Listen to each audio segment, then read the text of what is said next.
Hi friends, मैं विकास विश्वकर्मा आप सबका स्वागत करता हूं हमारे इस यूट्यूब चैनल में जिसका नाम है विकास स्टडी पॉइंट। सो फ्रेंड्स, आज के हम इस वीडियो में बात करने वाले हैं कि राष्ट्रपति को चुना कैसे जाता है, यानी कि इनकी योग्यताएं, इनका निर्वाचन, इनका जो भी शपथ दिलाते हैं और इसके अलावा इनका कार्यकाल कितना होता है और लास्ट में हम देखेंगे इनकी कौन कौन सी शक्तियां होती है जो विशेषाधिकार राष्ट्रपति को दी गई है वो। तो यानी कि एक सेपरेट वीडियो में इन सभी चीज़ों के बारे में हम डिस्कशन करने वाले हैं। ये वीडियो सबके लिए इंपॉर्टेंट हो सकती है, चाहे कंपटीशन लेवल के एग्जाम की तैयारी कोई कर रहा हो, चाहे एजुकेशन ले रहा हो। इसके अलावा जनरल नॉलेज के हिसाब से भी ये वीडियो काफ़ी इंपॉर्टेंट है। तो चलिए स्टार्ट करते हैं राष्ट्रपति के बारे में। चलते हैं हमारे कंप्यूटर स्क्रीन पे। देखते हैं राष्ट्रपति है, राष्ट्रपति इंग्लिश में प्रेसिडेंट बोलते हैं। तो सबसे पहले इनकी योग्यताएं देखते हैं। तो योग्यताएं क्या है? सबसे पहला चीज़ कि वह भारत का नागरिक होना चाहिए, यानी कि जो भी राष्ट्रपति बनना चाहता है तो सबसे पहली बात कि वो भारत के नागरिक होने चाहिए। और दूसरा चीज़ लिखा है कि 35 वर्ष की आयु पूरी हो चुकी हो, यानी कि उनका जो एज है 35 कंप्लीट हो जाना चाहिए। तो यहाँ पे एक चीज़ देखिए कि अगर लोकसभा, राज्यसभा और राष्ट्रपति, अगर तीनों की बात करें तो लोकसभा के लिए कितना होता है 35 और राज्यसभा के लिए 30 वर्ष की जो एज है वो पूरी होनी चाहिए और राष्ट्रपति के लिए 35 वर्ष पूरी होनी चाहिए। आई बात समझ में? तो चलिए आगे बात करते हैं। तीसरा, वह लोकसभा का सदस्य निर्वाचित होने के योग्यता रखता हो, यानी कि लोकसभा में जो चुनाव होता है किसी एक पर्सन के लिए उतनी योग्यताएं पूरी करता हो तो ही वो राष्ट्रपति बन सकता है। तो ये तो रही योग्यताएं की बात। अब बात करते हैं निर्वाचन, इनका चुनाव कैसे होता है। तो पहली बात, अप्रत्यक्ष रूप से होता है, यानी कि अप्रत्यक्ष विधि के यानी इनडायरेक्ट विधि से इनका चुनाव होता है। दूसरा, संसद के दोनों सदनों से निर्वाचित सदस्य राज्य के विधानसभाओं और संघीय क्षेत्रों की विधानसभाओं के निर्वाचित सदस्य मिलकर राष्ट्रपति को चुनते हैं। ध्यान से सुनिए क्या चीज़ मैं बता रहा हूँ। संसद के दोनों सदनों के निर्वाचित सदस्य, यानी कि लोकसभा और जो राज्यसभा है उनके जितने भी सदस्य हैं ये मिलके किनको चुनेंगे? राष्ट्रपति को चुनेंगे। इसके अलावा राज्य विधानसभाओं के सदस्य, यानी कि जो राज्य की जो विधानसभा होती है उनमें जो सदस्य होते हैं वो भी पार्टिसिपेट करते हैं किसमें? राष्ट्रपति के चुनाव में। और इसके अलावा संघीय क्षेत्रों की विधानसभा के निर्वाचित क्षेत्र, यानी कि जो 7 मतलब जो केंद्र शासित प्रदेश जो बनाए गए हैं ना, अब तो 9 हो गए हैं, तो 9 केंद्र शासित प्रदेश हैं। तो उनमें जो विधानसभा है, विधानसभा के जो निर्वाचित सदस्य हैं ये भी इनमें पार्टिसिपेट करते हैं राष्ट्रपति के चुनाव में। तो यही लिखा है कि लोकसभा, राज्यसभा के निर्वाचित सदस्य, राज्य के विधानसभाओं के निर्वाचित सदस्य और जो केंद्र वो होती है अपनी केंद्र शासित जो प्रदेश होते हैं उनमें के जो सदस्य होते हैं वो भी मिलकर पार्टिसिपेट करते हैं राष्ट्रपति के चुनाव में। आगे अगर बात करें तो अनुपातिक प्रतिनिधित्व की एकल संक्रमणीय प्रणाली के द्वारा चुनाव होता है। तो एकल संक्रमणीय मत पद्धति क्या है, ठीक है, इसके बारे में अगर आपको जानना है तो मैं ऑलरेडी इस पे एक वीडियो बना दिया हूँ, समानुपातिक प्रतिनिधित्व प्रणाली या फिर एकल संक्रमणीय मत पद्धति, ठीक है ना।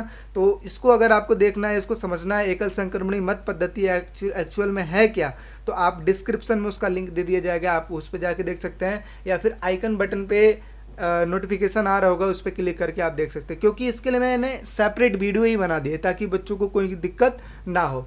आगे अगर बात करें तो जमानत धनराशि कितनी होती है? 15,000 रुपये जमानत धनराशि होती है और ये दोनों के लिए सेम होती है, राष्ट्रपति और उपराष्ट्रपति दोनों के लिए। तो आई बात समझ में? ये है योग्यता और निर्वाचन। आगे अगर बात करें तो आगे देखिए, कार्यकाल की बात करें तो 5 साल होता है कार्यकाल और महाभियोग के द्वारा इसको हटाया जा सकता है, ठीक है। राष्ट्रपति के द्वारा संविधान का उल्लंघन करने पर महाभियोग लाया जाता है। अब महाभियोग है क्या?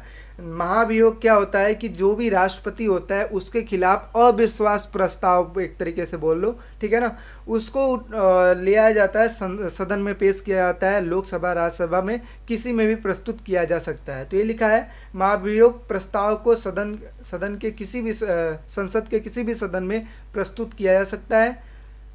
अभियोग सिद्ध होने पर राष्ट्रपति को त्याग पत्र देना पड़ता है। अगर ये पारित हो गया और ये सिद्ध भी हो गया, लोगों ने इस पे वोट भी कर दिया, तो ये समझ लो कि राष्ट्रपति को त्याग पत्र देना ही पड़ेगा। तो ये था महाभियोग और कार्यकाल। अब बात करते हैं शपथ। अगर राष्ट्रपति चुना जाता है, चुने जाने के बाद उसको शपथ दिलाई जाती है और शपथ दिलाने का कार्य कौन करता है? सर्वोच्च न्यायालय के जो मुख्य न्यायाधीश होते हैं वो शपथ दिलाने का काम करते हैं। अगर इन चांस जो मुख्य न्यायाधीश है वो अगर नहीं होते हैं तो उस टाइम पे सर्वोच्च न्यायालय के जो वरिष्ठतम जो न्यायाधीश होते हैं वो मिलकर शपथ दिलाते हैं किसको? राष्ट्रपति को। और ऐसा ही प्रोसेस है, जब सर्वोच्च न्यायालय के मुख्य न्यायाधीश का जब चुनाव होता है तो उस टाइम पे शपथ दिलाने का जो काम करते हैं वो राष्ट्रपति ही करते हैं। तो ये आपस में एक दूसरे से कनेक्टेड है कि सर्वोच्च न्यायालय का अगर शपथ दिलाना है तो राष्ट्रपति दिलाएंगे और राष्ट्रपति को दिलाना है तो सर्वोच्च न्यायालय के मुख्य न्यायाधीश दिलाएंगे। आगे अगर बात करते हैं तो देखिए, कार्य की अगर बात करें तो कार्यपालिका संबंधी शक्तियाँ, 3 टाइप्स की शक्तियाँ होते हैं। कार्यपालिका संबंधी शक्तियाँ, विधायी शक्तियाँ और संकटकालीन शक्तियाँ, जो कि राष्ट्रपति को दी गई है और विशेषतम दी गई है ना। तो अगर कार्यपालिका संबंधी शक्तियों की बात करें तो महत्वपूर्ण अधिकारियों की नियुक्ति और पदच्युत। इसका मतलब क्या होता है कि नियुक्ति की बात, कोई ऐसा अधिकारी है जो बहुत ही ज़्यादा महत्वपूर्ण है, जो आईएएस हो गए हैं, ठीक है, सिविल सेवा जितने भी होते हैं, बड़े बड़े अधिकारी होते हैं, ठीक है, तो उनका भी जो नियुक्ति का काम होता है वो राष्ट्रपति के द्वारा ही होता है। और पदच्युत का मतलब क्या होता है कि उनको हटाने की जो विधि होती है, ठीक है, वो भी राष्ट्रपति के पास ही होती है। अच्छा, दूसरे की अगर बात करें तो शासन संचालन संबंधी शक्तियाँ, यानी कि शासन को किस हिसाब से चलाना है वो संबंधी शक्ति किसके पास होती है? राष्ट्रपति के पास। तीसरे की अगर बात करें तो सैनिक क्षेत्र में शक्ति इत्यादि, यानी कि सेना किसके अंडर में होती है? राष्ट्रपति के अंडर होती है। तो ये थे कार्यपालिका शक्ति। अब बात करते हैं विधायी शक्तियों की। तो देखिए यहाँ पे विधायी क्षेत्र का प्रशासन, यानी कि कानून से संबंधित कोई भी कानून बनाना है तो उसमें राष्ट्रपति का सहमति होना बहुत ही ज़्यादा अनिवार्य है, राष्ट्रपति के उस पर दस्तखत होना बहुत ही ज़्यादा अनिवार्य है।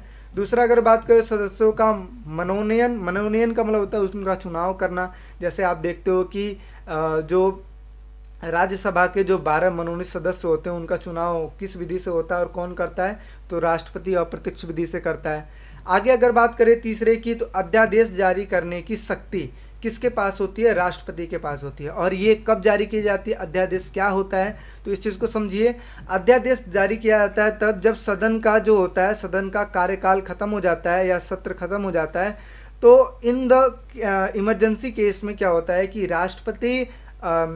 राष्ट्रपति चाहे तो केंद्रीय मंत्रिमंडल की सिफारिश पर अध्यादेश जारी कर सकता है, ठीक है, और ये बिना सदन की परमिशन से होता है, ठीक है। तो केंद्रीय मंत्रिमंडल के कहने पर राष्ट्रपति अध्यादेश जारी कर सकता है, लेकिन जो भी अध्यादेश जारी करेगा उसे कम से कम 6 हफ्ते से लेकर और 6 महीने के बीच में, उसे 6 माह के बीच में उसे सदन में पेश कराना अनिवार्य है।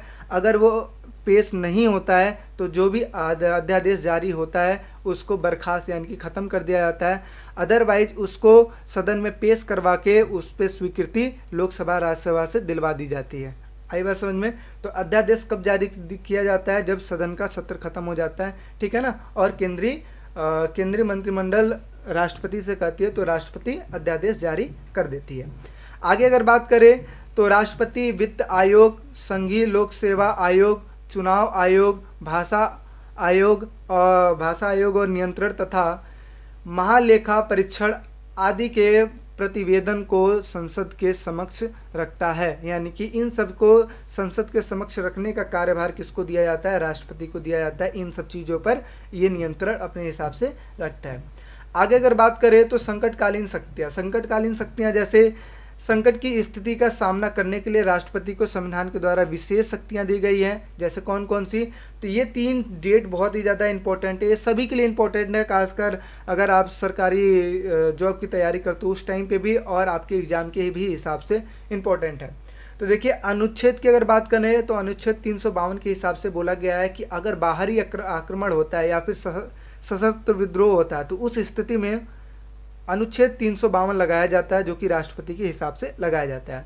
अनुच्छेद 356 में ये बोला गया है कि राज्यों में संवैधानिक तंत्र के विफल होने से उत्पन्न संकटकालीन में अनुच्छेद 356 लगाया जाता है। यानी कि राज्यों में जो भी संवैधानिक तंत्र थे, जो भी कानूनी तंत्र थे, अगर वो विफल हो जाते हैं और आपसी में विद्रोह उत्पन्न हो जाती है और संकटकालीन स्थिति पैदा हो जाती है, तो उस टाइम पे राष्ट्रपति क्या करता है, यहाँ पे आपातकालीन लगा सकता है। आगे अगर बात करें अनुच्छेद 360, तो वित्तीय संकट, ये वित्तीय संकट का मतलब होता है पैसे से संबंधित जब सिचुएशन पैदा हो जाता है, ठीक है, तो उस टाइम पे राष्ट्रपति आपातकालीन लगा सकता है, ठीक है ना।